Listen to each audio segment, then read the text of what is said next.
Figured roll call, pledge, yeah, meeting notice. Do you want to do?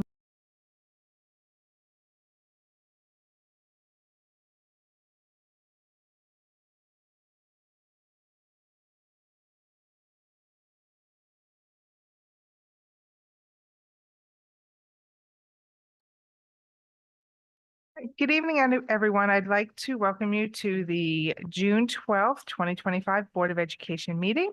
We are calling the meeting to order at 7:06 p.m. If everyone could please rise for the Pledge of Allegiance. Pledge of Allegiance to the flag of the United States of America and to the republic for which it stands, one nation, under God, indivisible, with liberty and justice for all. Thank you. A reading of meeting notice. The New Jersey Open Public Meetings Law was enacted to ensure the right of the public to have advance notice of and to attend the meetings of public bodies at which any business affecting their interests is discussed or acted upon. In accordance with the provision of the Act, the Verona Board of Education has caused notice of this meeting to be published in the Star Ledger, posted with the Township of Verona and the Verona Education Association. Postings of this meeting setting forth the time, location, and agenda were posted at the Verona Board of Education office and on the Verona Public Schools District website. Copies of tonight's agenda and resolutions have been made available to the public via the Board of Education website. Mr. Cruz, could you please call attendance? Not only am I here, but I'm very excited we have so many visitors tonight, so it's going to be awesome. Mrs. Farrar, Here. Mrs. Prisco. For the record, Mrs. Prisco is absent. Mrs. Rosella, Here. Mr. Boone. Here. We have quorum. Thank you. Can I first get a motion to approve the meeting, the minutes of the May 28th, 2025 meeting? So moved. Moved by Mr. Walker. Yep. Second by Ms. Farrar. Any discussion? Okay, seeing none, can we have roll call, please? Mr. Walker. Yes. Mrs. Farrar, Yes. Mrs. Rosella, Yes, Mr. Boone. Yeah. Motion carries. thank you. Now I'd like to call up a special presenter, Ms. Bria O'Boyle, who is a fourth grader at the Brookdale Avenue Elementary School. I guess she's accompanied by her mom, which is fine.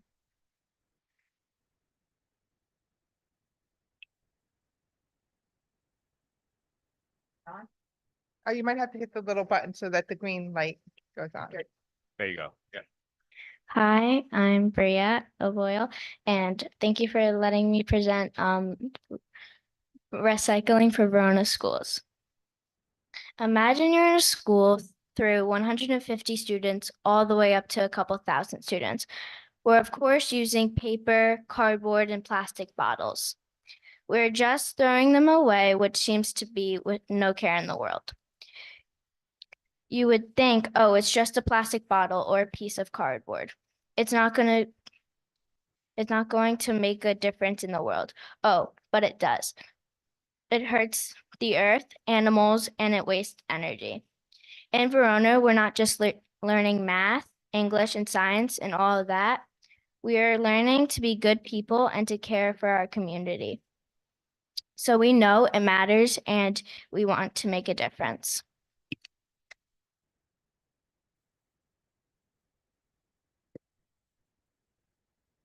The average school throws away 38 pounds of paper per student for every year. Brookdale equals almost 5,000 pounds, and we are the smallest school. The average school uses more than 2 million sheets of paper each year. If we recycle that paper, we can save 240 trees. If every student recycles just one plastic water bottle a day, we can keep thousands of bottles of out of the trash every year. Recycling just one plastic bottle can save enough energy to power a light bulb for 3 hours.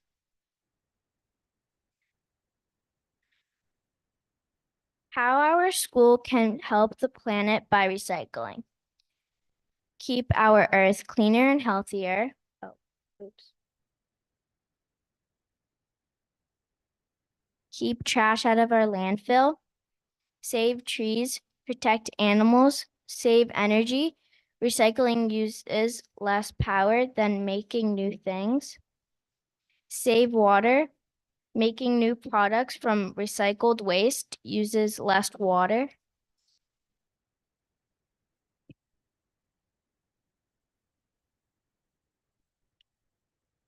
Let's recycle.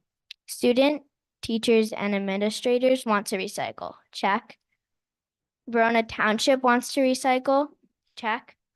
All 4 elementary schools are on board to restart the recycling program in September, confirmed by Mrs. Studo. Check. Challenge. Proper sorting to avoid contamination. We need your help.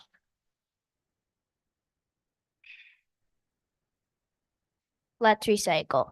The school wants to recycle and did it in the past, but the contamination made it impossible for them to recycle. So with the bins that I want to get will prevent that from happening again. We can have student representatives from each school to work with the recycling department and to see how everything is going with it and if there's any problems with the sorting or anything that can prevent that from happening.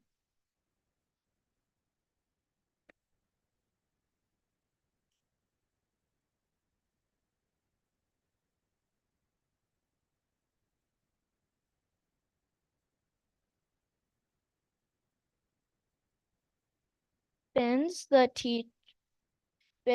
plan into action. Bins that teach and remind students will be key.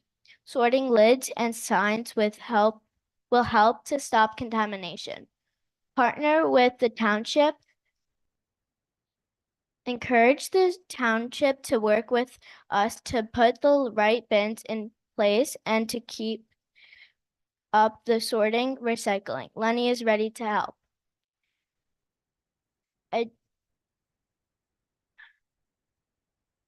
Educating the students, poster, bulletin boards and assemblies and/or announcements.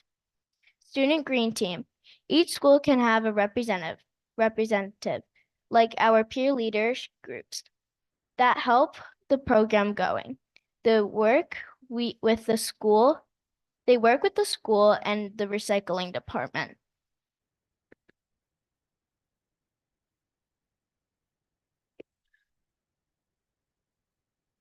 These are the example of the bins in the Verona School Community Center. The lids and the signs will help keep the recycling sorted.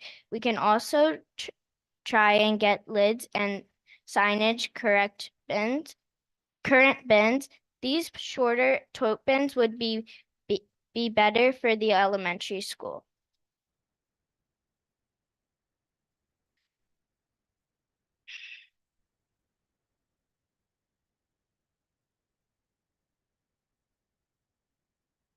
Call to action. We want to bring back recycling, but learn from the past and make sure we set it up for success this time. To do that, we need your help. I hope you see the importance of the proper bins to ensure we can make this happen. Thank you so much for having me here tonight and listening. Thank you for your time. Thank you, Mrs. Studo and Lenny, for your support. Let's come together and help the earth.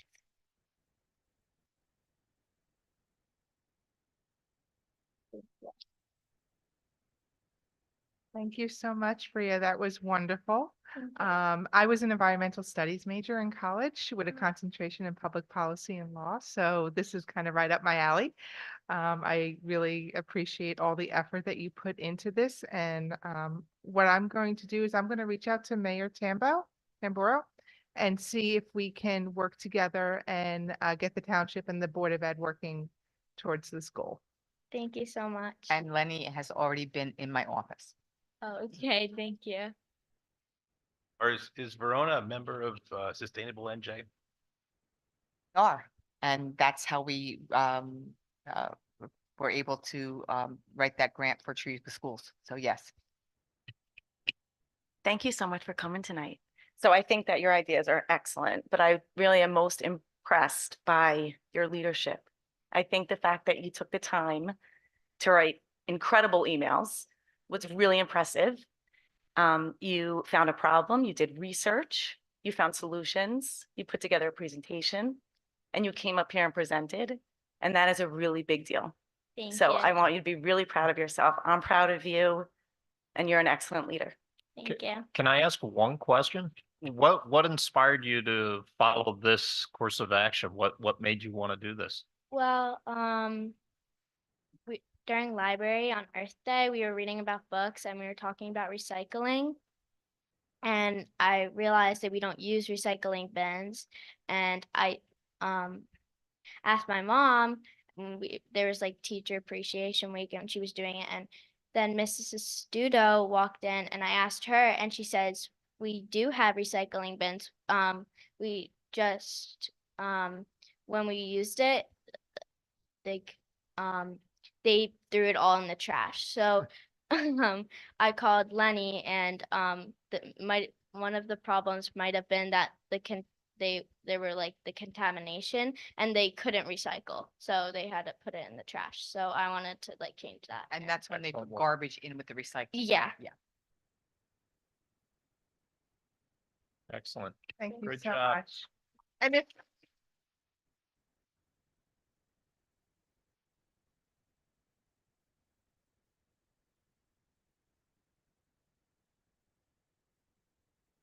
so you are all welcome to stay for the remainder of the meeting. I don't think it will be as exciting as that, but please do, if you wish to. If not, no one will take offense. I know it is a school night.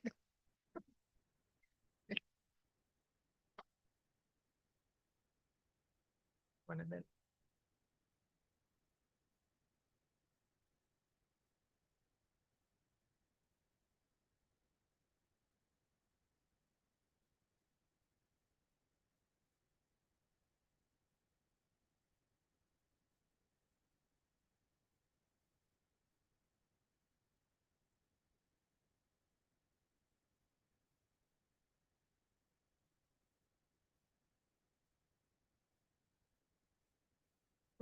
We'll move on to the next portion. Next up is the superintendent's report. Ms. Giuseppe. Well, I don't know how I can follow that. I know, I put you on a spot there. It's so impressive. I actually, when I first started here, realized there was no recycling bin in my office, so I went and got one, and I was recycling for months until I realized it wasn't recycling. Um, so just a staffing update. It's that time of year for staffing.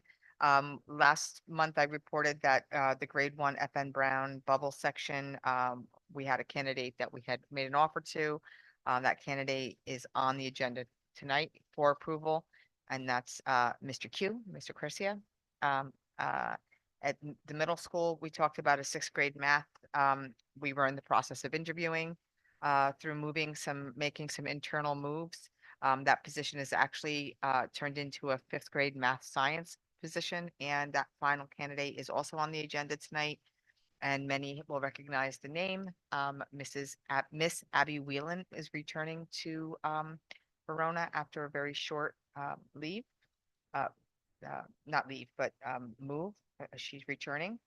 And I also spoke about a special education position that would be on the candidate was offered a position that would be approved tonight, and that's Miss Nadine Badawan. We were able to fill the social studies / business education, and that would be social studies and financial literacy position. And that candidate is on the agenda tonight as well. That's Miss Rachel Buck. We do have 2 new openings. We had an opening at the preschool at Lanning Avenue School, and we had an internal application by Mrs. Gabby Montagna, who is special education at HBW, and she'll be sliding into that position, which creates an opening at HBW. And we had a special education opening at the high school which allows us to slide Mr. Scholl into that position at the high school, creating a second opening at HBW for special ed. So ultimately, the only two positions we have left to fill this summer are two special education positions at HBW. So it's our summer reading hub is up on our website. And just a little plug for summer reading, research indicates that students can regress in reading skills, with some losing up to 2 months of progress in reading over the summer. This can be a significant setback, especially for younger students that are just learning or had just learned to read, as it can negatively impact their ability to decode and read fluently. Fear not. Studies show has shown consistently that students who engage in regular reading during the summer break maintain or even enhance their reading skills. Encouraging your children or child to read can prevent the summer slide and ensure that they start school, the new school year with confidence and a strong foundation. So Barbara Haynes did some research in a study of public library summer reading programs. And that study found that children who read at least 6 books during the summer either maintained or improved their reading skills. In contrast, children who did not read saw their reading skills decline by as much as a grade level. So get those books out. And we have a list for our kids. Our elementary summer reading hub, our lists are organized by grade bands at the elementary, K1, 2, 3, and 4, 5. Please note that these are not required readings, nor is the list of reading materials exhaustive. Use these lists as a springboard for summer reading. Children in elementary grades should read what they want to read this summer, and it's equally important for children to be read to. And audiobooks, if you're taking a long trip in the car, audiobooks are another great way for families to engage in reading. At the middle school level, grade 5 is to choose one fiction novel of their choice, and there's a nice list to choose from. And they can choose any genre, including graphic novels. And next September, they'll be working on a summer reading project. Grade 6 are choosing 2 books, one fiction, one nonfiction. Actually, yes, and they'll be responsible when they return in the fall for an assignment that has to do with main character. Grades 7 and 8 are also choosing 2 pairs of text, and they'll be writing an essay comparing nonfiction text and the main character as they relate to specific themes. And grades 9 through 12 are doing choosing one book of their choice from different grade level. The incoming 9th graders are exploring stories that raise timeless questions about whether our lives are shaped by choice or predetermined forces. Incoming grade 10 students are examining fictional worlds that reflect real world issues as characters navigate oppressive systems and fight for truth and freedom.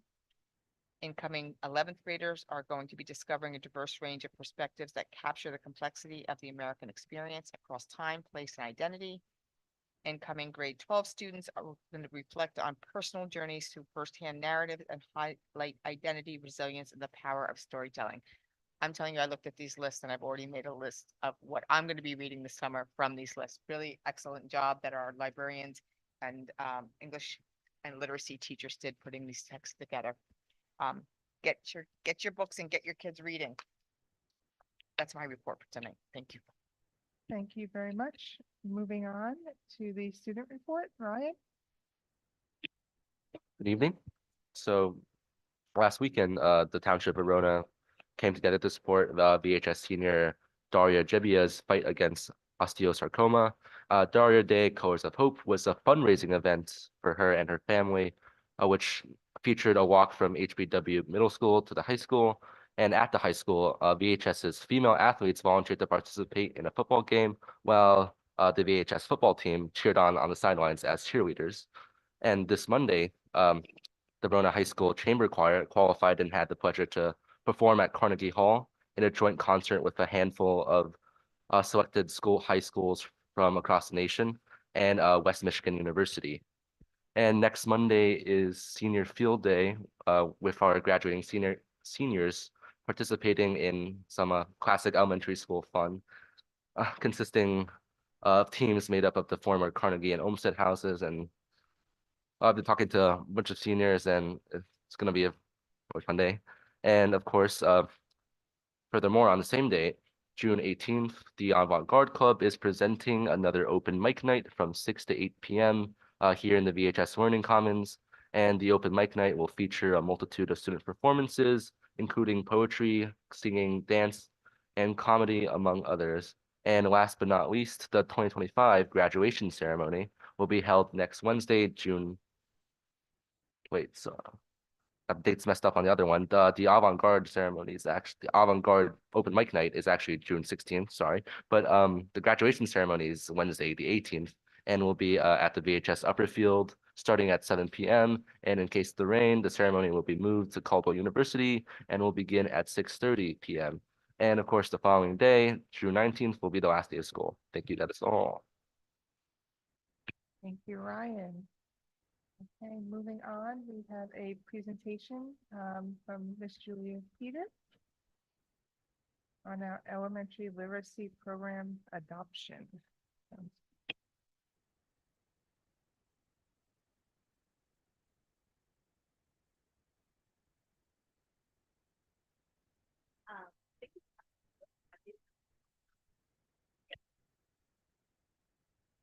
How about that? There we go. Thank you so much for having me this evening. That is a tough act to follow. I will not schedule a board presentation when we have students presenting in the future. That's tough. But you'll see all the strong literacy skills that went into that presentation, research, speaking and listening skills, they were all there. So I'm here tonight to share a little bit about the new elementary, and elementary meaning K-5. We're inclusive of our 5th grade students at HBW in this program. We have spent a considerable amount of time this school year dedicated to this process.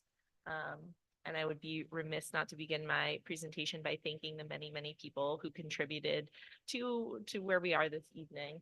Our program review committee was supported by Ms. DiGiuseppe, Dr. Miller, Dr. Lanzo, and Ms. Studo on the administrative side.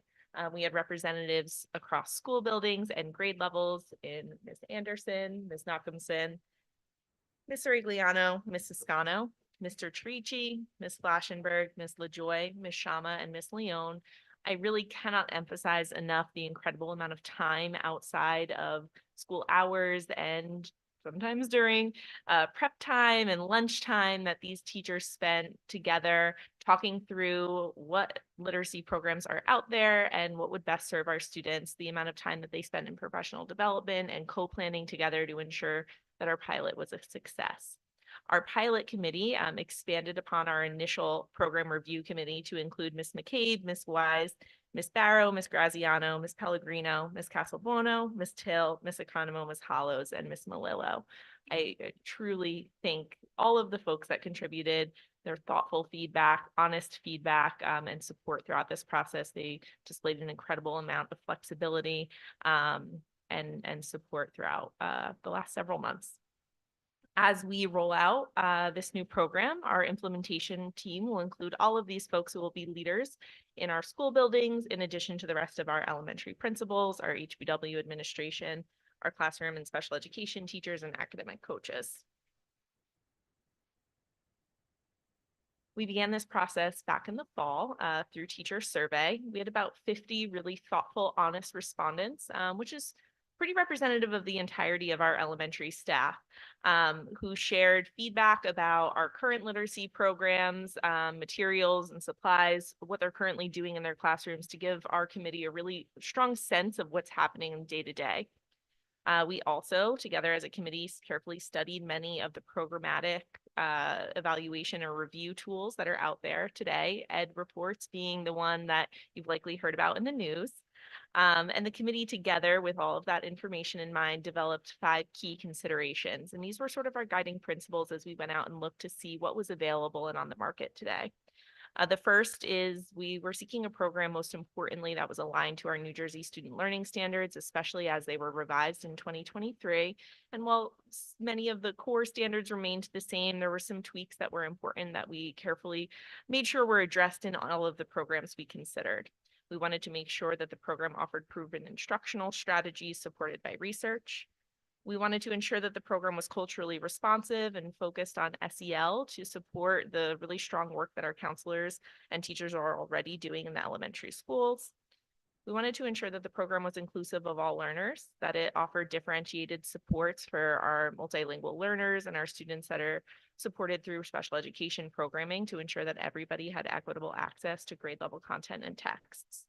It was important that any program we considered offered a host of assessment opportunities to help teachers make sure that they were using information about their students and where they are today to inform their instruction on a day-to-day basis. We wanted to make sure that assessment information was readily available and easy for teachers to understand.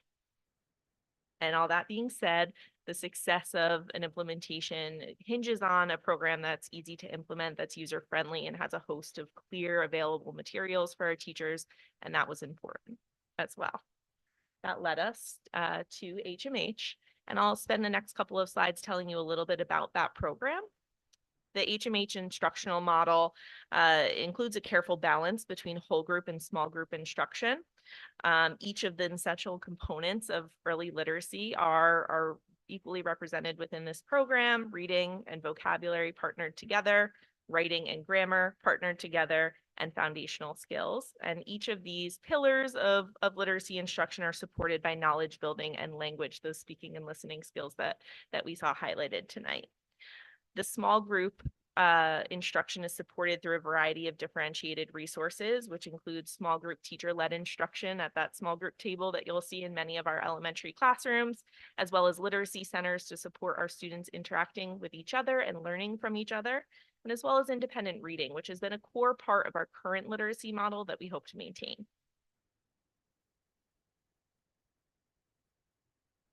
There's a host of resources available through HMH's Into Reading program. If you start there at the top, there's a host of teacher resources that make planning and pacing easy and accessible, both in print and online resources. The direct instruction and practice materials are clear, user-friendly, and of course, visually appealing for our students. There's both print materials and class craft, which is a new element to HMH's Into Reading program that will be launched in the fall. That includes an online element to help teachers include some technology within their instruction without the technology becoming their instruction, which is an important consideration for our committee. There are a variety of wonderful texts, focal text to support mentor writing, and K1 offers board and big books to offer really strong prosody and fluency instruction at the carpet. There's wonderful decodable text that will be shared between grade levels, and of course, strong read alouds that are at or above grade level. To support differentiation for all learners, there's a variety of both print and online resources to support small group instruction. And I'll head over to the next slide to talk about some of the assessment resources that are available. HMH recently acquired NWEA's MapGrowth, which is a really interesting merger for us because, of course, we've worked with MapGrowth for many years now. I'm really excited about this partnership because it'll offer us a new way for MapGrowth to become actionable data. HMH's Ed platform will integrate with MapGrowth so that teachers can take those key data points from our MapGrowth assessment along with key data points from the assessments that are embedded within HMH. And that looks like weekly assessments or module assessments in order to kind of spit out really actionable data for our teachers that's at their fingertips. It'll help our teachers group students. It will offer carefully selected resources that are aligned to the standards where students are struggling. And it'll also, by class and by student, really highlight performance by all of the standards that our teachers are covering. This will partner really nicely with Acadience, which is not a new tool to Verona, but a tool that we're expanding next year to meet the legislation that was recently put out by the state of New Jersey that requires early literacy screening in K3 twice per year, which is an expansion from our current requirements. We're really excited about Acadience as a tool to partner alongside MAP and HMH to really offer a comprehensive look at how our students are doing. HMH offers diverse texts that are representative of the many identities that we see in our classrooms across Verona. It also, very importantly, offers a host of nonfiction texts, which throughout our teacher survey was identified as a weakness within our curriculum. So we're excited to bolster our nonfiction reading. It offers parent resources to support a homeschool connection in a variety of languages that will support all families in our Verona community, and offers some SEL connections, which our school counselors at the elementary level have already been trying in our classrooms. On the teacher side, it offers pacing guidance, editable weekly lesson plans, and helpful prioritization points to help our teachers ensure that they're getting to the most important core fundamental pieces of the program within, unfortunately, the very limited time that we often find ourselves trying to squeeze literacy into the classroom. We currently have a 90-minute literacy block, typically that expands a little bit longer than 90 minutes in most of our elementary classrooms, and we're excited to see the expansion of our literacy block in 5th grade to 110 minutes, and that will really support us in implementing this program with fidelity. What's not changing is our deep commitment to professional learning for our teachers that offers guidance in how to use any of the tools that they may have in front of them to make really strong instructional decisions for our students. We have already supported many letters cohorts, and we plan in the next couple of years to expand that as well to ensure that teachers have the knowledge base to take the resources that are in front of them and put them into action in classrooms in a really thoughtful way. We really remain committed to fostering a love of independent reading and the building of independent reading lives in our classroom. This is something that we've maintained for many years and we feel is deeply important. As Ms. Giuseppe highlighted in her summer reading pitch, it truly does make a difference when students are reading texts that they love, and we plan to support that, not just in our elementary classrooms, but in our middle and high school classrooms as well. We also remain committed to being on the forefront of the new research around foundational skills instruction. We're currently using Foundations in Heggerty in our K3 and Heggerty in our K1 classrooms. HMH offers a robust foundational skills program as well, and we'll be utilizing these resources together. There's much feedback from the teachers around, whether we'll keep or our Foundations program or move towards HMH's foundational skills program. And we're very lucky to have both of those tools at our disposal to make sure that our students have the strongest foundational skill instruction that's in front of them. That's really important, especially considering the changes that were made to our new standards. As far as a rollout plan, we're already well on our way to ensuring that we're set up to roll out this program in a thoughtful and informed way in the fall.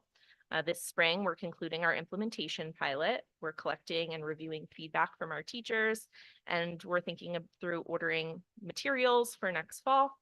This summer, we plan to receive and distribute those materials. Some of those online materials can be in our teachers' hands as soon as we get them, and those print materials will be organized and ready for them when they come back to school in August. We'll also conduct some professional development. There's professional development both for teachers and administrators. We hope to complete that administrator professional development over the summer, so our administrators walk into school in the fall prepared to support the teachers that are in their buildings. Teachers will complete professional development in the fall and of course into the winter and spring as well. We'll utilize our grade level planning time to ensure that teachers have time to talk to each other, and that really is some of the best professional development is a conversation with the teacher down the hall, or in our case, across town, to make sure that all of our grade level teachers are consistently implementing the program with fidelity.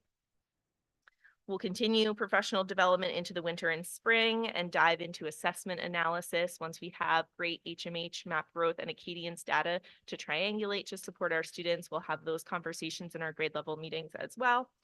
We'll monitor as an administrative team for fidelity to the program and think through the feedback that we receive to support our teachers next school year, or the following school year, I should say, as well. Thank you. And if you have any questions, I'd love to take them. I also linked a couple of additional resources for your review. If you'd like to check out the program, there's a program overview, assessment overview, and then the overall website that there's a host of videos and review materials if you'd like to take a look. The one person that didn't get thanked on your list was you. So thank you. Yeah, I'm You did an amazing amount of work, Julia. I'm a big fan of HMH. I think it's great. I just have two questions. Sure. Wonderful presentation. This is probably way into the weeds, but when you mention small groups, how does that get broken down? How do you define that? Sure. So small groups can look different in different classrooms. Of Right. course, the small groups in our sort of core general education classrooms will look different than they do in our in-class resource classrooms where we have the support of a special education teacher, or in our resource level classrooms. But one of the great assessment tools that HMH offers is a grouping tool. So it'll help teachers understand which students are all struggling with the same skill, or which students are maybe ready for some enrichment in a certain skill. And it'll identify resources within the HMH program that could be useful within small groups. So that could be, maybe the reteaching of a lesson that was taught full class, or there's a host of small group instructional tools. One is our Take and Teach libraries that are offered within HMH. They offer lesson plans kind of at the ready for teachers, and they invite students into actual texts, not just short passages, which we do have a host of those sorts of materials existing in our buildings. There's also decodable readers that are part of this program. So, whether you're working on comprehension skills or decoding and encoding skills, there's kind of something for everyone. And excellent, thank you. And a follow to that, in communicating this program out, how can parents at home help? Oh, I'm so glad you said that. I totally forgot to mention. Next week, and Ms. Giuseppe will communicate this out to the community. I'm going to offer opportunities for parents to come and flip through the resources, check out the books that are available, and kind of get their hands on the materials so they can see what their students will encounter in the fall.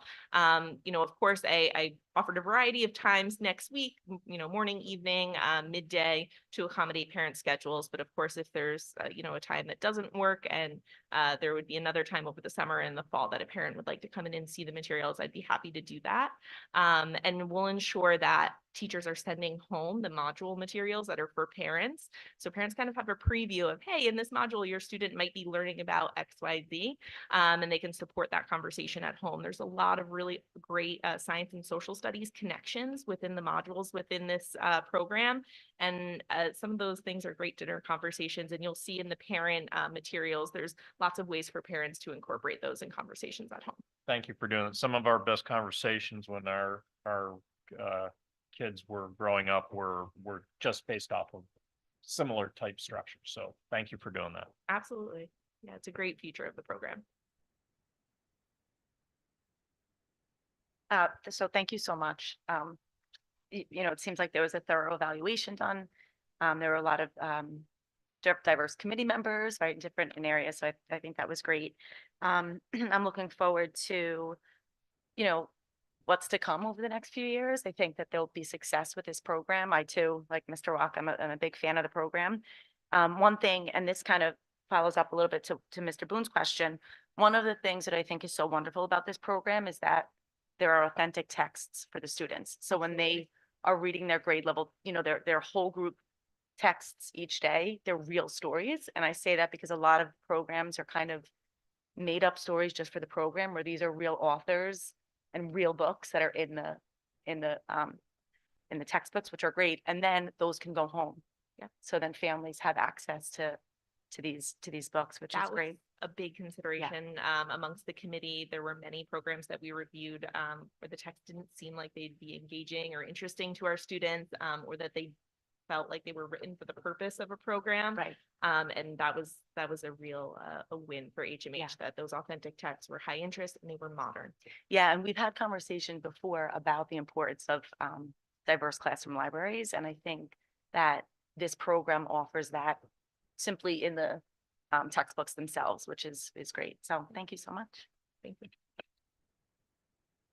Yeah, I think that's it. Thank you. This is so much work that you and your committee put in, and we really appreciate it. Looking forward, like Ms. Ferrer said, I'm looking forward to see what happens in the next 2, 3, 4 years as this really takes off. Yep, Thanks a lot. absolutely. More work to come. And, I think the elementary teachers and administrators who have embraced this with open arms, and they're excited. It's really nice to roll out a program to an excited audience. So. And I think too, one other thing that is tangential to this in this K-5 curriculum is going to be also piloting a much less complex curriculum template. Will be much more accessible to the teachers and much more directly linked to the programmatic components of HMH. Yep. Nothing against UBD, it's time proven, but it's extremely complicated. And if we want curriculum in the hands of teachers, we need to make it accessible. And just like HMS as an ease of use, user-friendly, we need to make it user-friendly. And I thank you, Mrs. Peter, for developing that template. Thank you. Thank you very much. Okay, moving on to committee reports. I think we have athletics this week. Agenda items. Is it, okay, no problem. So we will move on to public comments on agenda action items. If anyone from the public wishes to speak on any matter in which we are voting on, please approach the podium. Once recognized, clearly state your first and last name for the record. You have 3 minutes to address the board. There will be no cross dialogue during this public portion. If there is a question that can be answered, only the superintendent or board president can respond and will do so at the end of all comments. You will be granted 1 time to speak, and there is a total time limit of 1 hour for public participation. Thank you very much.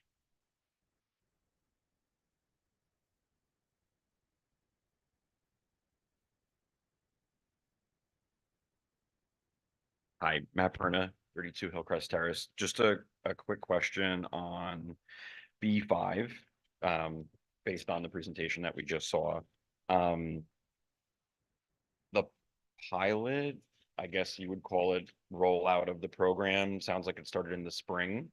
Is it typically normal to have such a short window for a pilot program for something that seems like a big deal to implement long-term? Not for an implementation. First of all, the cost is prohibitive to implement over a full year.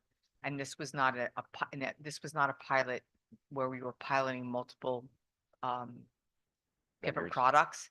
This was, we liked this product. We did not like any of the other products. We visited schools that were using it and have been using it. And so we got a sense of whether or not it would fit for us. And then we did an implementation pilot just so we could get any kinks that may be happening with the implementation Okay, in our understanding now, so that when we open in September, we have already addressed those implementation glitches. okay. And then as far as a decision-making process, was that just the committees that was up on the screen, or was that a more broader group? Like the teacher population? It was the initial committee that was in that first column Yep. and on the slide. And those groups of people went out to several different school districts that were using it and saw it and talked to teachers and administrators that were able to speak to its ease of use, its functionality, how well the students utilize the resources, all of the things that we would want them to ask, all of those questions that we would want them to ask. Okay. Thank you. You're welcome.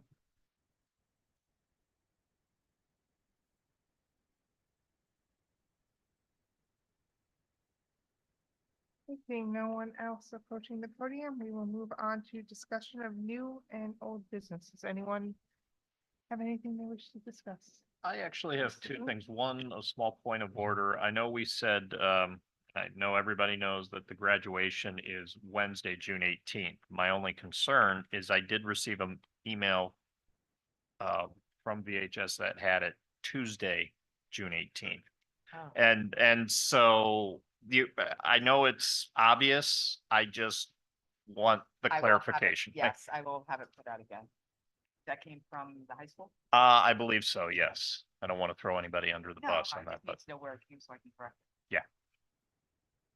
And one other question, and if, tonight's not the time to dive into this issue, but it's top of mind in terms of working with our students in training them on proper use of generative AI. It's top of mind of mine. I use it every day for my work. I see excellent training modules. How are we having that conversation with our students, or are there plans going forward as to how the conversation using Gen AI the right way is an awesome opportunity and a great teaching? So right now it's in pockets, because not all of our teachers are comfortable with it. So while we have the generative AI policy, which does support the fact that this is going to be a ubiquitous tool in our world, just like calculators and spell checkers, We need That's to, great. yeah, we need to teach students how to use it to augment their learning, not to replace their learning. So we have been doing professional development across the year with staff, mostly staff at middle and high school, because that's really where those students are engaging with AI. And I will note that because we didn't come out, I believe, and this is anecdotal, we were one of, Strauss Esme came out with a policy that's very, it's all about, it's plagiarism and we didn't, we went out with, this is going to be something that's going to be helpful to you. And if we ban it, it's not going to work for kids.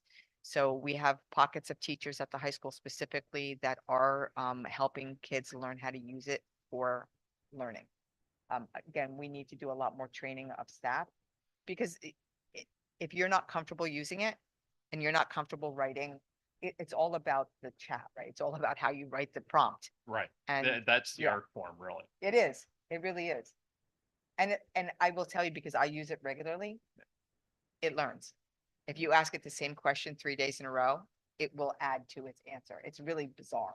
It is kind of, yeah, it is. And one thing on training the teachers, I know from firsthand experience that the state of New Jersey itself has some surprisingly very good training modules. My question to that is, does the state public schools have access to similar modules from the state? We for do, the teachers? and we have been inundated with free webinars and resources for teacher training. I had one today, a webinar from the Marzano Research out in Denver, not instructional empowerment, which is the evaluation that we use here. That was leveraging AI for their own so it was a little different. It was for their own productivity. Right. But that's where we're starting. We're starting with our big training for teachers in the fall has to do with our instructional model. So how do we utilize our evaluation protocols to plan for instruction? And how do we leverage AI to make that more productive? Because if we can put AI in the hands of our teachers with regard to productivity and make it comfortable for them, it will be easier for them to turnkey with students on how to use it for productivity. So that's where we are. Actually, I spent an hour with Mrs. Peter today going over a slide deck and some activities to transfer that to teachers and using AI to create learning targets, success criteria, tracking documents, and proficiency scales, which 7 years ago, when I started training teachers on it in my former district, took days and days and days to create a proficiency scale that can be created in about 10 minutes if you include the 60 seconds that it takes AI to do it and the 10-15 minutes it takes you to check it, make sure it's right. Yeah. Yeah. Thanks for the indulgence. You're welcome. Okay, anyone else? Okay, moving on to correspondence. None. Okay, okay. And then moving on to our action items. Can I get a motion to approve personnel items A1 through 15? I'll move that. I'll Moved by- second. Moved by Mr. Walker, second by Mr. Boone. Any discussion? Okay, seeing none, can we please have roll call? Mr. Walker, Yes. Mrs. Farrar, Yes. Mrs. Frizella, Yes. Mr. Boone, Yes. motion carries. Thank you. Moving forward to education, section B1 through B6. Can I get a motion? Do it. Motion by Mr. Walker, I'll second. second by Ms. Ferrera. Any discussion? Seeing none, can we please have roll call? Mr. Walker, Yes, and I think the HMH thing is going to be a win for the district big time. Ms. Farrar, Mrs. Frizella, Yes. Mr. Boone. Yes. Motion carries. Thank you. And then moving on to D, facilities. Can I get a motion for D1? Did we Skip? do athletics? Oh, did I skip athletics? Sorry. Oh, I did.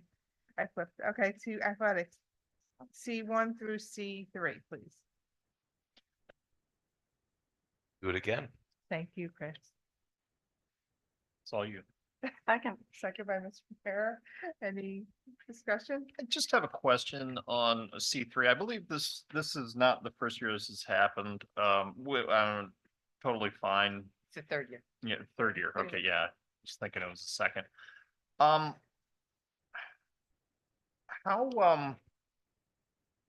often do we see these type of situations come up in other sports in Verona?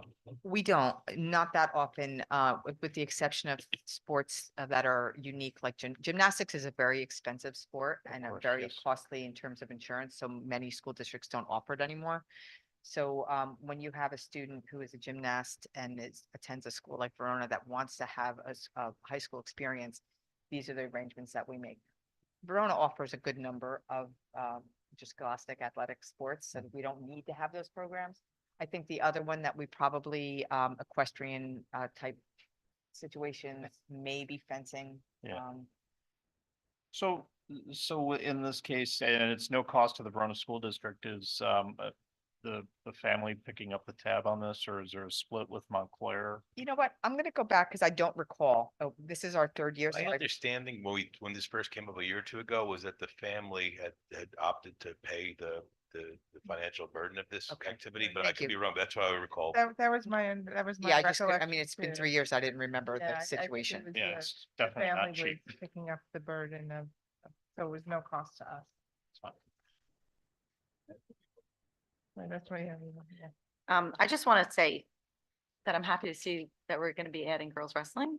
And we have two athletes joining. I think, Fun. I'm a big fan of the wrestling program, and I'm happy to see that, we're now opening up to include girls as well. Love a Verona girls wrestling t-shirt. I would love to buy that. So please let them know. They have a sale. So, Mr. Cruz, can we please have roll call? Mr. Walker, Yes. Mrs. Farrar, Yes. Mrs. Rosell, Yes, Mr. Boone, Yes, motion carries. thank you. And now we will do facilities. Can I get a motion for D1? so moved. Moved by Mr. Boone, Second. second by Ms. Ferrera. Any discussion? Okay, can I get roll call, please? Mr. Walker, Mrs. Farrar, Yes. Mrs. Rosella, Yes, Mr. Boone, Yes, motion carries. thank you. And then moving forward to finance, can I get a motion for E1 through E8? So moved. Moved by Mr. Walker, I'll second. second by Mr. Boone. Any discussion? Okay, seeing none, can we get roll call, please? Mr. Walker. Yes. Mrs. Farrar. Mrs. Rosella, Yes, Mr. Boone, Yes, motion carries. thank you. Moving forward to governance and policy, can I get a motion for F1? Moved. Moved by Mr. Walker. Second by Ms. Ferrer. Any discussion? Okay, can we please get roll call? Mr. Walker. Yes. Mrs. Farrar, Yes. Mrs. Rosella, I'm recused, thank you. Mr. Boone, yes. motion carries. Thank you. Okay. And now moving forward to public participation. Anyone from the public wishing to speak on any matter, please approach the podium. Once recognized, clearly state your first and last name for the record. You will have 3 minutes to address the board. There will be no cross dialogue during this public portion. If there is a question that can be answered, only the superintendent or board president can respond and will do so at the end of the comments.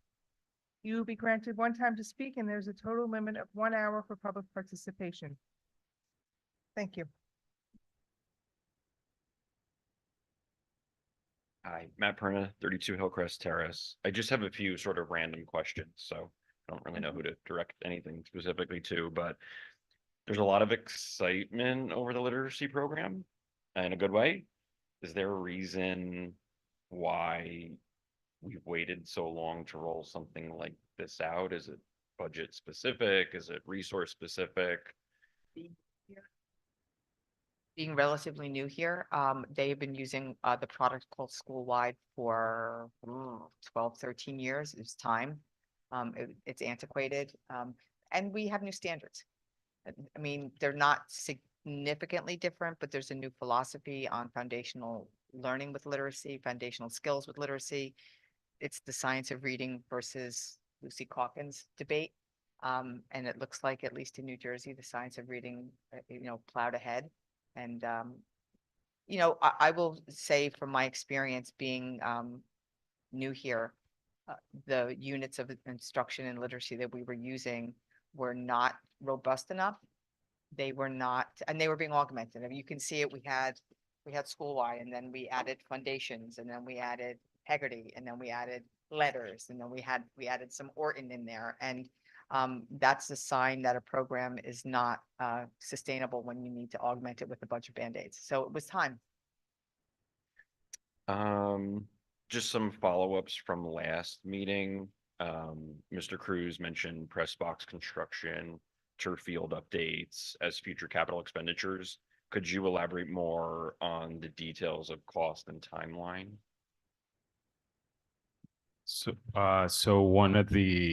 we actually did get pricing from our architects on the press box, and the pricing they gave us was $300,000, and for the board to hear that price tag, it is not something that we feel comfortable just dishing out $300,000 for press box that, it's 5 years from COVID, that's actually, the going rate for an average home was 350, 400,000.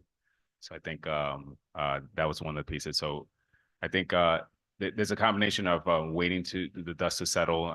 There was a lot of inflationary cost of construction going on in the past year. But it is something that we do have to address, and then possibly go out to bid. Can we look at alternatives? Yes, we could probably retrofit the existing press box. And really the issue with that structure is it's really the stairs. So the stairs is wooden stairs, and then the beam structure. So I think the alternative will be to replace the staircases with something more like Trex decking that will be less maintenance. One of the things that we have is that we're constantly making small repairs. So over the years, it's just like repairs after repairs, and or going with like a steel staircase that will be a steel structure, will last a lot longer. So looking at our alternatives from there. The other one is the turf field. We might be able to wait. I'm not sure if you guys were aware, we did a refunding of the 2015 referendum, and from that refunding is almost like, think of it as a refinancing, and once we went out, we basically had some cost savings there that will fall off the books in 2030. So 5 years from now, basically Verona will have a $9 million, almost a $10 million referendum coming off the books that will give the Verona residents the will of actually doing a vote and saying, yes, we would like to include that $10 million and not take it back. Well, it will go back into the school district for these capital projects like the turf field, and really addressing other infrastructure needs throughout. Because at 5 years from now, it's definitely going to be needed. It's so the turf field we could definitely probably prolong with proper care and really waiting it out. The other issue we have is the bleachers in the lower field, baseball, which is actually concrete bleachers. So the idea of going with something that's not concrete is replacing that and maybe doing like aluminum bleachers, and then just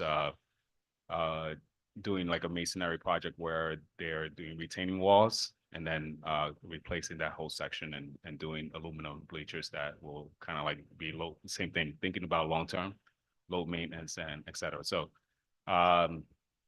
there are a lot of small costs with that, but I guess it's like the planning is really putting it down and seeing what's priority. And for us, this past school year, what we encounter is that HBW has their boilers that are constantly in need of repair. and it's really on its last legs. So that will be kind of like looking at HVAC, mechanicals, and things that will provide, comfortable classroom environments, et cetera. Is the maintenance sort of surplus account meant to fund those, like the HVAC type things, or is that more coming from a longer term capital expenditure account?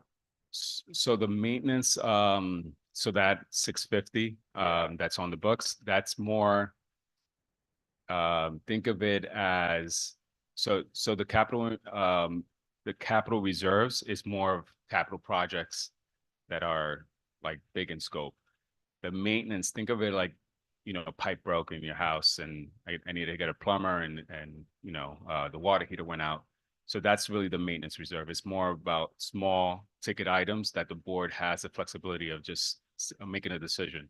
The capital reserve account, it has to have county approval. This basically goes to New Jersey DOE for approval, and there's a little bit more kind of like red tape in utilizing those funds. The good thing about the maintenance account is because the board has the full autonomy over that account. If there was a year where we actually are in the red, we could move things around. So let's say special education costs went up, or for whatever reason, there's an out-of-district placement, et cetera. We will be able to shift funds from one need out of the maintenance side. So basically cut the budget on the maintenance side because we have this $600,000 and then shift funds from maintenance to the other departments that are in need. Like the general unrestricted? If, Yeah. Exactly. if there's, like, this is, with all due respect to both of you, this is still open public comment. If there's questions you have, if you guys could hook up via email, then you I'd be can, I happy know to, Jorge yeah. will be happy to talk to you on the phone and answer every Absolutely, question yeah. directly. So I if there's something, yeah, absolutely, we could exchange and I'll share my contact information. Cool. Is there a formal dialogue between the board and the teacher population? Or is it just through Mrs. DiGiuseppe? The And- Board of Education does not, we don't get involved in the day-to-day, we're not operations, we're oversight. Ms. DiGiuseppe's operations. We do not, influence or go in really to teachers. I will talk to teachers. I've talked to my daughter's teachers twice this week. We will, if I'm in a school for some board appropriate reason, we will, of course, interact with teachers and, I'm friendly with teachers. I know teachers are friends with them. But it's bad practice and actually is unethical. I was gonna say it's at least ethnically ambiguous, but it's unethical for us to be going around Ms. DiGiuseppe and the hierarchy of principal, supervisor, superintendent, and going directly to teachers or teachers coming directly to us. Just like with parents, we redirect if anyone were to come to us about a certain issue. Yeah, I guess I worry if opinions aren't properly getting filtered through Mrs. DiGiuseppe because they view her as a superior, right? So there's not maybe a level of transparency that there would otherwise be if they didn't feel like they were sharing negative information with their boss, and it might be viewed. I think whenever you have any kind of larger entity, I work for the New York City government. My direct supervisor is a deputy commissioner. If I went around him to the commissioner, that would be inappropriate. There is a mechanism by which teachers that are, we have a group called Ed Council. So those are representatives from each of the schools in the district, and they come to us 4 times a year. We meet. I'm on that committee. There's a representative, several of the principals, 1 elementary, 1 middle, 1 high school, and teachers from across the district, as well as Dr. Miller. And so they can bring their unrest to us anonymously, Okay, and they do. that's helpful. Thank Yes. you. And You're in addition, if there is of course their union, Yes, And they could the bring a union grievance- leadership are both Right. serve on this and committee as well. they can bring concerns through their union. better than either shared with Giuseppe or myself as president, if I think it would be about you. Is there a deadline as to when the agenda is supposed to be posted for the meetings? Policy is 48 hours Okay, ahead. So it normally goes out on Friday because our meetings are Tuesday. okay, This week it went out later because our meeting was on Thursday. It didn't Okay. go out last Friday. all right, thank you.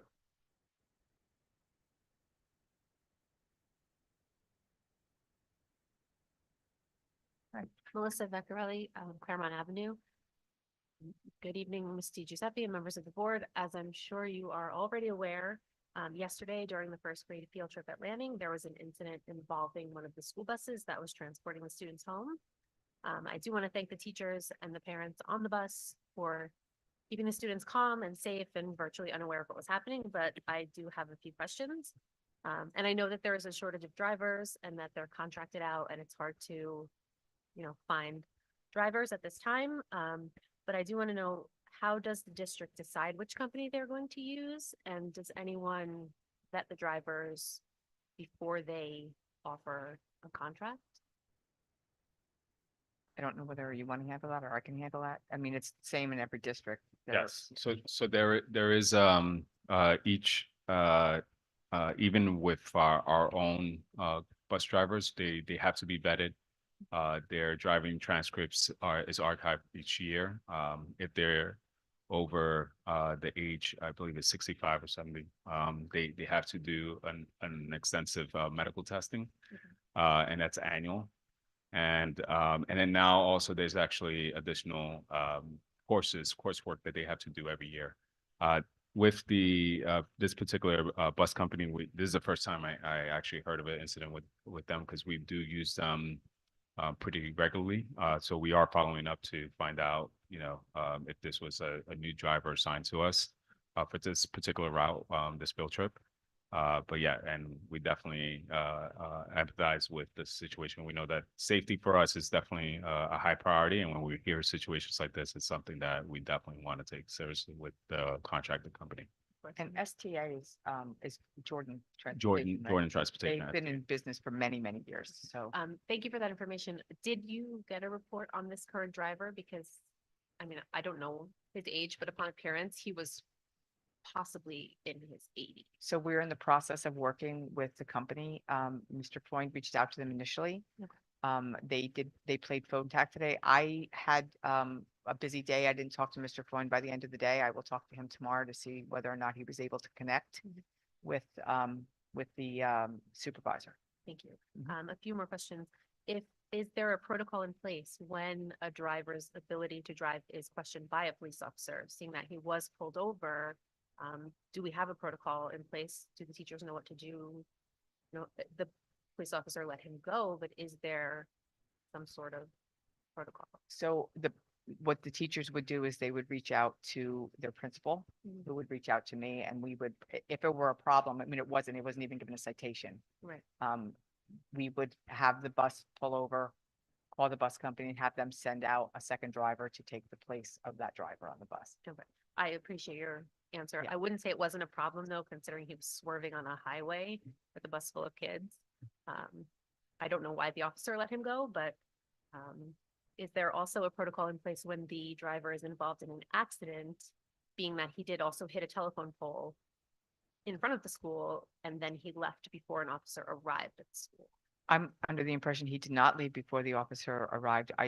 I spoke to Chief Kiernan last night. He was questioned by Verona Police, so The driver was questioned yes. on scene at school. I don't know. I don't know where it was. I wasn't present for that. I did speak to Chief Kiernan to check in twice yesterday about this issue.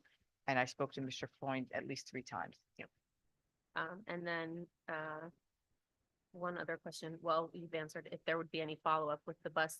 Who is responsible for following up with the bus company? Would it be Mr. Freund? Is it the board? It would be Mr. Freund initially, since it was his field trip. If he's not satisfied with the information he gets, I will follow up myself, or Mr. Cruz will follow up with the bus company. And then one last thing, when the classes are going on a field trip, does anyone from the district, the board, the principals know who the driver is? Is there information on file for the day of who is driving the bus? That depends on how far ahead we book the trip, whether or not we make a request of a specific driver. I don't know that I don't know whether this driver was new to us or not Okay. at this point. But it's not normal or typical for the school to know which individual is driving the bus on the It's day not of the typical, trip. no. Okay, so it's just the bus company, but we don't really know. who's You know, in years when there were drivers. And The driver's not your employee. You can't even screen him if you want to. You can't do it back. no, I know. I'm just saying, we don't even, sometimes, like even with the sub service, when we're using, we can request a sub that we like. Or could We might get it, we might not, but Could we maybe request the driver's information so we know who's transporting our kids? Just maybe a copy of their driver's license or even just their name.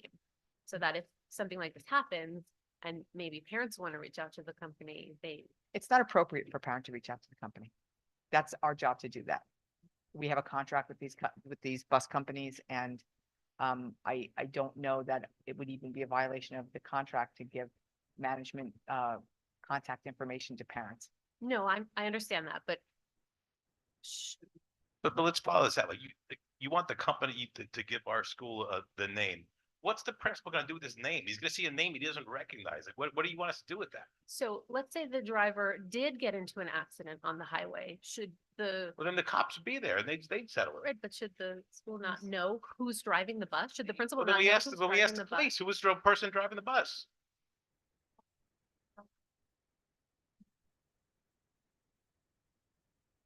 Like, if you want us to have the name of this driver right beforehand, we don't, it's just a name on a piece of paper. What do you want the district to do with that? I want the district to know who's transporting my students so that when they get pulled over on the highway and flash a PBA Okay. gold card and are let Okay, go, okay, well, we know well- who was responsible for driving our children.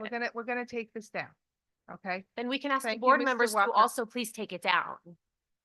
that's who I am speaking to general. Okay, This is an incredibly rude way to speak to a parent who has concerns about the safety of Okay. their children on a okay, field trip. okay, let me. With busing, and I know this as someone who has spent years arranging for busing for students with disabilities. With busing, even if you have a daily route, you can get a different driver every day of the week because they're contracted out. And bus drivers rotate. We can get a name of a bus driver today and tomorrow it's someone different shows up. So the actual saying, well, we need the name. Yeah. We can get the name and then it'll be changed, but you would not have the name. I wasn't But we asking would for the have- name. I was just asking if we anyone would- in the school knew who was driving the bus. We have paper trail. Paperwork that comes with the bus in terms of bus number, the register, all of that stuff. Yeah. Yeah. Yeah, Okay, we, so- we so have, someone and we has an have the idea of contact right. information of people who would. Now, I don't know why the police officer did not issue him a citation, but the fact is, he did not issue him a citation.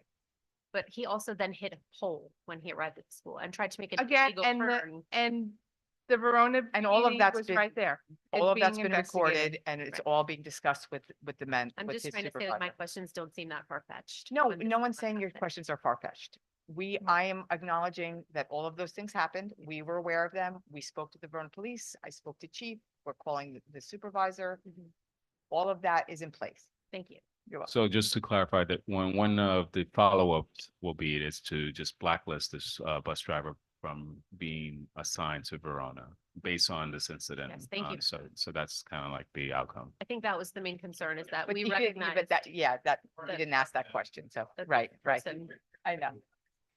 All right, thank you. You're welcome.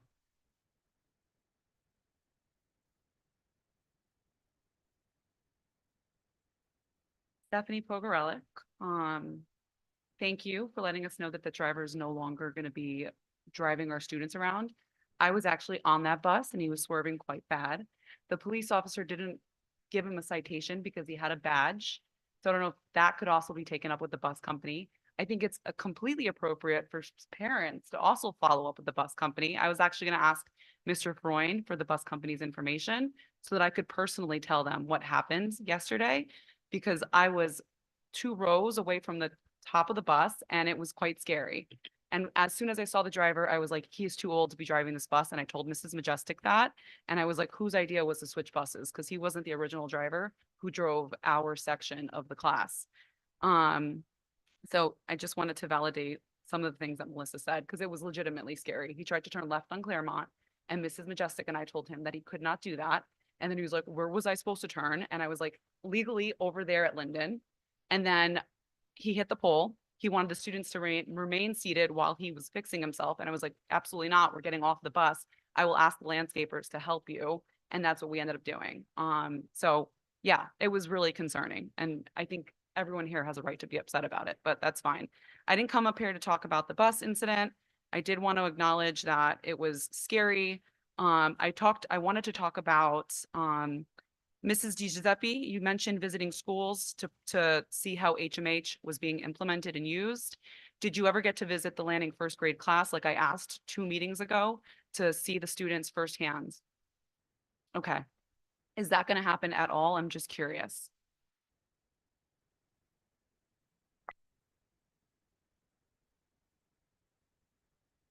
Okay, but specifically within the first grade class. Okay. So I was with them yesterday, and I just from what I witnessed firsthand, the teachers are very frustrated. There's a lot of discipline happening. The kids they're very high needs, high touch children. I mean, I spent a few hours with them and I was exhausted. And then on top of that, the crazy bus incident did not help the situation. So my ask for the board, or specifically for Ms. Giuseppe, don't take our word for it. Please go visit these students, sit in their classrooms, get feedback from the teachers directly. I'm glad that they're allowed to post anonymously and air out their complaints, because teachers have said things in front of me. I mean, they were openly joking about how some of the classes are a bit rowdier than others. And if this is in front of a parent, I can only imagine what happens behind closed doors. Again, they weren't inappropriate, but it's very obvious that some of the teachers need a bit of more of assistance because they just have higher need students. I know you mentioned when you were talking about summer reading, the studies that you've conducted or that were conducted in terms of how beneficial it is for students when it comes to the summer slide. Have any studies also been reviewed in terms of large class sizes? I know we mentioned them, and I hate to be the person who harps on that. Is that 3 minutes? Oh, okay. So and then we also mentioned alternatives to the press box, but nobody's been transparent on alternatives discussed before cutting a teacher at Lanning. Again, guys, I hate to be the person who gets up here and continuously asks this, but what alternatives were discussed? That's what I want to talk about. Months of alternatives, everything from ripping other administrators. We've ripped 2 of them to try to make room, and then managing, how do we do that and manage the requisite number of observations that have to be conducted based on Achieve New Jersey regulation. We looked at, what you don't understand is that how much money was cut before we got to the point where I had to make that decision about the Lanning teacher. And 1.8 million, that's where we started, $1.8 million, to get down to the point where I called Mr. Freund and had the conversation about how many students are actually in the general education classroom, how many students are not in the general education classroom in that particular class. And when it got down to be around 50 students, can we do 25 and 25? Because we have a budget issue in this district. And the board is, when we get audited this summer, they will come next year and tell us that we have paid this budget down almost to 0, which is dangerous and unheard of. This is my 3rd district. We usually end the year somewhere near $1 million and 800 to $1 million in surplus, and you can use that money to pay down some items for next year. We don't have that luxury here. We're looking to find $5,000 to pay a legal bill. This is not done lately. And I've said it and said it and said it. And you want specifics. We talked about everything we spend money on, from supplies to hiring people that are less qualified, hiring only people at step 1, trying to, how can we manage to do that? Unfortunately, we're not getting, even if we wanted to hire everyone at bachelor step one, we're not getting those applicants. It is every piece of the budget was discussed from November when we started the budget process. Actually, go back to last year, because we knew this budget was going to be hard last year. I guess I just want specifics because this is a very high needs class. Like 2 teachers is not going to work because 3 teachers is currently not working. And so I'm very concerned for my kids' I understand you're academics. concerned. I Yeah. get it. And then I don't understand how like programs like HMH are going to be implemented when teachers are constantly having to stop classes to like redirect children. Like I saw it firsthand yesterday. They weren't even sitting in classrooms. They were at the strawberry field and they constantly needed redirection. There were kids kicking like mulch at each other. Like it's just disheartening and discouraging. And so I just want you to be able to go see it firsthand. I will go tomorrow. My meeting, had a roundtable meeting that got canceled. I have the morning, with a big empty spot on my calendar. I will go tomorrow. Thank you very much. Question for but just to go back to the bus real quick, if it's a private driver, it's a private company, right? So couldn't the parents want to call, just look on the side of the bus and see what the company's name is and the bus number? Honestly, I was so scared. I didn't even think to do that. I literally walked out and I was like, Mr. Freund, like the bus driver got into an accident. So And I would have I would encourage the district if the parents want to complain about a certain bus driver, I'm a certain bus 100% I'm- number, I'm getting gonna- getting that information to the parents and let them complain, because I think they have a right to complain if their kids are on that bus. But like, it's not a Verona bus, we're contracting out. And nobody's upset with Verona about it. Like, we know it's a, like, well, first off, I'm like, yeah, like, what's the protocol? Like, I was just so like, I was shaking and I was like, Mr. Freund, like, this just happened. And he was like, he's not one of ours. And I'm like, there was no reason to get defensive. I know he's not one of yours, but like, I could tell from the moment I stepped on the bus that he was way too old to be driving that bus. So anyway, yeah. Thank you. Thank you, everybody. I don't know if I'm allowed to come up again, but Diane, you mentioned 2 meetings ago, potential funding or like, tax levy cap relief that could be coming next year or the year after. Do you have an idea of when we might get more insight into what that could be? I know we don't qualify for relief today like other. Yeah, I can give you the underfunded insight districts now. do. It's, if the law is maintained, that was passed this year, if that's I don't know whether it needs to be reauthorized, but if it is, it allows districts to raise their taxes to offset their current inadequacy. So our under adequacy is about $800,000 a year. So in order for the district to make that up, it would be what, 4.5%? That would be a little over 2%. So if basically the tax cap is 2%, it will be another 2%. So a little over 4. Yeah. I just want to clarify, are we anticipating that we will be able to do that next? We don't year? know. There's too much politically that's up in the air. We have a governor's race that could. If everything completely stayed the change. same. We don't know. It really is New Jersey politics. Is, Politics aside, if everything stays the same. if- we can't put politics aside in this, right. The budget is, it's not I mean, it's more It's just you brief. wait for the budget to Yeah. come and then once we get that number, then we Right. can. So I'm going to answer the question. We have to look at what that tax impact will do to the families in this community. Yeah. And the board will make that decision. I don't make that decision. Mr. Cruz doesn't make that decision. We will give the board the information that they're going to need to make that decision. And in this case, you have 5 members that are elected that are going to decide whether or not this community, given the status of inflation, of all of those things that we're experiencing, whether or not hitting the community with a 4+% tax increase is appropriate. But that is, Thank you. That was helpful. you're welcome. Okay. Anyone else? Seeing none. The next scheduled public meeting is on Thursday, the 26th. We're on Thursday. At 7 PM, with confidential session beginning at 6 and public session beginning at 7 in the Verona High School Learning Commons. I need a motion to adjourn the meeting. Moved by Mr. Boone. I need a second by Ms. Ferrer. All those in favor? Aye. Meeting is adjourned at 8:30 PM.